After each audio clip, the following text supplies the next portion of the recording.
Do we have any children who'd like to come up and get a bulletin type of thing here? I have to look at myself. I didn't get the chance to look at that before Mass. Come up, kids, if you want. People crowded around Jesus, and they had a big crowd of people around there.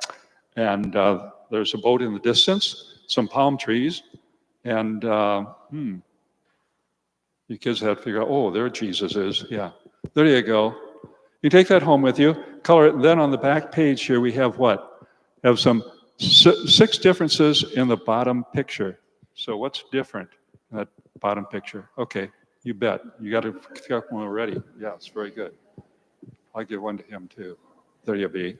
Okay, so the Lord is my shepherd. There is nothing I shall want. Very good, kids. There you go. One for each one of you. Very good. There you be. I have something to do tonight, right? Yeah. So the Lord is my shepherd. There's nothing. As I was farming with Dad and helping a lot of the neighbors and just people around were getting cattle back in where they should be or whatever, and very few of them had sheep, although we had sheep in our farm and I was kind of in charge of the sheep. I learned a lot about that, and I found out there are different types of shepherds. So we'd help this one guy, and we always knew when we went there because Dad was a very gentle person. He always said, take your time, just take your time. And the cows or whatever, they'll go where you want them to go, but take your time. Don't get all excited. But one guy get over at his place, and he'd be, cows go that way and that way and that way. Another person, be very kind of calm about it all. Another person is to get the dog in there and sing the dog on him. And then the cows go every which way. Huh? And I thought to myself, here we have this idea of the Lord is my shepherd. Now, if we have the idea that the shepherd is one who scatters the sheep, that's not a very good shepherd, huh? So I'm thinking to myself that often when we hear these stories in the gospel, Jesus is using those stories related to people who know what a good shepherd is. We don't know it because we don't have that much relationship with sheep. Now, some of you do have a few sheep, but here in about 30 years ago, I think it was, I got my gold wing and I want to take a vacation. So I went to Bighorn Mountains, if you know where they are in Wyoming, put my tent on the back, put my clothes back there in another bag, and off to Wyoming I went. I got out there at the Bighorn Mountains. I didn't know what they were all about. I knew you could camp out there, so I found this nice stream, all kinds of camping places there. I was the only one at the upper part of the stream. There was one RV way down at the bottom of the stream down there. And so I set up my tent, and they must have felt sorry for me because they came up and said, would you like to join us for supper? And I said, yes, I will. Yeah, didn't take me long for that one. So anyway, so the next day I got up and I said, now what should I do? And there's a highway that runs east to west to Bighorn Mountains.